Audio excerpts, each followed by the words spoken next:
It's time for our book at bedtime and another chilling night with a vampire.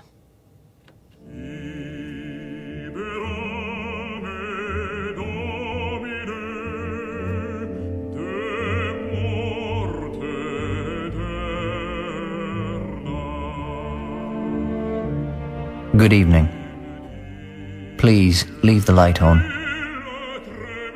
What shall we say of tonight's vigil, spent in the uncongenial company of Guy de Maupassant?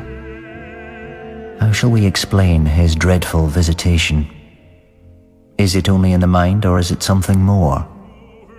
Perhaps we must decide for ourselves, or perhaps we should not think about it too much. For that way, madness lies. May the 8th. What a lovely day. From my window I can see the Seine. About 11 o'clock, a long line of boats drawn by a steam tug passed by. Then there came a magnificent Brazilian three-master. The sight of the vessel gave me great pleasure. May the 12th. I have had a slight feverish attack for the last few days, and I feel ill, or rather, I feel low-spirited. May the 16th. I am ill. Decidedly, I am feverish. I have, without ceasing, the horrible sensation of some danger threatening me. May the 25th. My state is really very peculiar. As the evening comes on, an incomprehensible feeling of disquietude seizes me, and a fear of my bed. Then I go to bed, and I wait for sleep as a man might wait for the executioner. Then a nightmare lays hold on me. I feel that somebody is coming close to me, is looking at me, touching me, is getting onto my bed, is kneeling on my chest, is taking my neck between his hands and squeezing it with all his might in order to strangle me. And then, suddenly, I wake up, shaken and bathed in perspiration. July the 4th. Last night I felt somebody leaning on me who was sucking my life from between my lips with his mouth. Yes, he was sucking it out of my neck like a leech would have done. Then he got up, satiated, and I woke up so beaten, crushed and annihilated that I could not move. July the 5th. Have I lost my reason? What has happened? What I saw last night is so strange that my head wanders when I think of it. As I do now every evening, I had locked my door. Then I accidentally noticed that the water bottle was full up to the cut glass stopper. Then I went to bed and fell into one of my terrible sleeps, from which I was aroused in about 2 hours by a still more terrible shock. Having recovered my senses, I was thirsty, so I lighted a candle and went to the table on which my water bottle was. I lifted it up and tilted it over my glass, but nothing came out. It was completely empty. I looked at it with fixed eyes, trying to solve the puzzle, and my hands trembled. Somebody had drunk the water, but who? I? I, without any doubt. In that case, I was a somnambulist, was living, without knowing it, that double mysterious life which makes us doubt whether there are not two beings in us. I must go away. I shall start for Paris immediately. July 30th. I came back to my own house yesterday. Everything is going on well. August 6th. This time, I am not mad. I have seen. I can doubt no longer. I have seen it. I was walking at 2 o'clock among my rose trees. I distinctly saw the stalk of one of the roses bend close to me, as if an invisible hand had bent it, and then break, as if that hand had picked it. Then the flower raised itself and remained suspended in the transparent air 3 yards from my eyes. I am certain now that there exists close to me an invisible being who can touch objects, who is, consequently, endowed with a material nature, although imperceptible to sense, and who lives, as I do, under my roof. August the 7th. He drank the water out of my decanter, but did not disturb my sleep. August the 8th. I spent a terrible evening yesterday. I feel that he is near me, watching me, penetrating me, dominating me, and more terrible to me when he hides himself thus than if he were to manifest his constant and invisible presence by supernatural phenomena. August the 14th. I am lost. Somebody possesses my soul and governs it. I am no longer master of myself. I wish to go out. I cannot. He does not wish to, and so I remain. I am riveted to my chair, and my chair adheres to the floor in such a manner that no force of mine can move us. Then suddenly I must go to the foot of my garden to pick some strawberries and eat them. And I go there. I pick the strawberries and I eat them. Oh, my God! My God! Is there a God? If there be one, deliver me. Save me. Pardon, pity, mercy, save me. Oh, what sufferings! What horror! But who is he, this invisible being that rules me, this unknowable being, this rover of a supernatural race? August the 19th. I know all. I have just read the following in the Revue du Monde Scientifique. An epidemic of madness is at this moment raging in the province of São Paulo. The frightened inhabitants are leaving their houses, deserting their villages, abandoning their land, saying that they are pursued, possessed, governed like human cattle by invisible, though tangible beings, by a species of vampire, which feeds on their life while they are asleep, and which, besides, drinks water and milk without appearing to touch any other nourishment.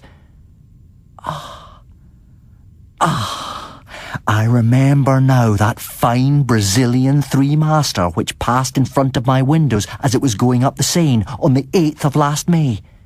I thought it looked so pretty. That being was on board of her, coming from there where its race sprang from, and he sprang from the ship onto the land. Oh, good heavens! The reign of man is over, and he has come. He whom disquieted priests exorcised, whom sorcerers evoked on dark nights. Without seeing him appear, he has come. What does he call himself? I fancy that he is shouting out his name to me and I do not hear him. Yes, he is shouting it out. I am listening. I cannot repeat it. Horla. I have heard. The Horla. It is he, the Horla. He has come. It is he, the Horla, who haunts me and who makes me think of these foolish things. He is within me. He is becoming my soul. I shall kill him. 20th. I have seen him. Yesterday I sat down at my table and pretended to write very assiduously. Behind me was a very high wardrobe with a looking-glass in it, so I pretended to be writing in order to deceive him. For he also was watching me, and suddenly I felt I was certain that he was reading over my shoulder, that he was there, almost touching my ear. I got up so quickly, with my hands extended, that I almost fell. Horror! It was as bright as at midday, but I did not see myself in the glass. It was empty, profound, full of light. But my figure was not reflected in it. How frightened I was. And then suddenly I began to see myself through a mist in the depths of the looking-glass, in a mist, as it were, or through a veil of water. And it seemed to me as if this water were flowing slowly from left to right, and making my figure clearer every moment. It was like the end of an eclipse. Whatever hid me did not appear to possess any clearly defined outlines, but was a sort of opaque transparency, which gradually grew clearer. I had seen him, and the horror of it remained with me and makes me shudder even now. August 21st. How could I kill him? Poison? Would our poisons have any effect on his impalpable body? No. Then... August 22nd. I sent for a blacksmith from Rouen and ordered iron shutters of him for my room. September 10th. Rouen. Hotel Continental. It is done. It is done. But is he dead? My mind is thoroughly upset by what I have seen. Well then, yesterday, the locksmith having put on the iron shutters and door, I left everything open until midnight, although it was getting cold. Suddenly, I felt that he was there, and joy, mad joy, took possession of me.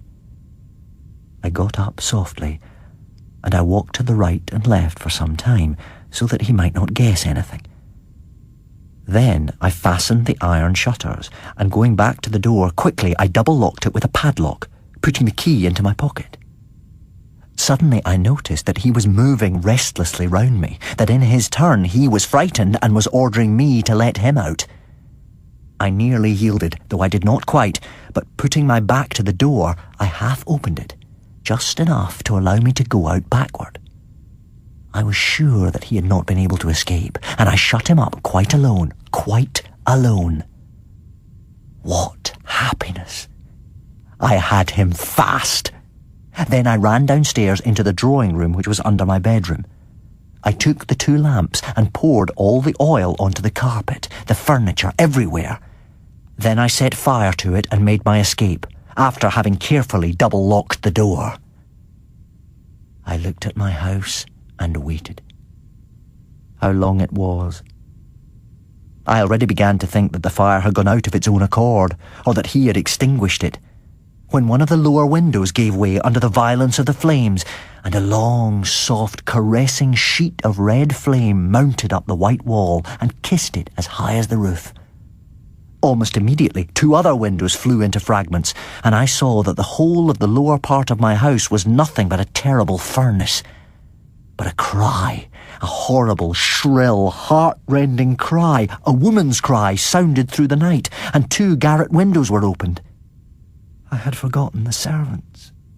I saw the terror-struck faces and the frantic waving of their arms. Then, overwhelmed with horror, I ran off to the village shouting, "Help! Help! Fire! Fire!" By this time the house was nothing but a horrible and magnificent funeral pile. A monstrous pyre which lit up the whole country, a pyre where men were burning, and where he was burning also, he, my prisoner, that new being, the new master, the Horla. He was there, in that kiln, dead. Dead, perhaps? His body? Was not his body, which was transparent, indestructible by such means as would kill ours? If he were not dead, premature destruction? All human terror springs from that. After man, the Horla. After him who can die every day, at any hour, at any moment, by any accident, he came. He who was only to die at his own proper hour and minute, because he had touched the limits of his existence. No. No. There is no doubt about it. He is not dead. Then, I suppose I must kill myself.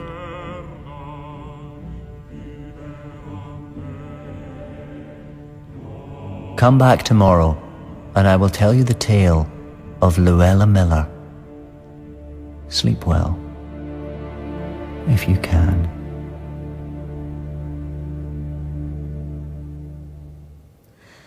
David Tennant was the reader, and the stories are abridged by Robin Brooks. The programme was produced by Clive Brill for Pacificus Productions for BBC Radio 4.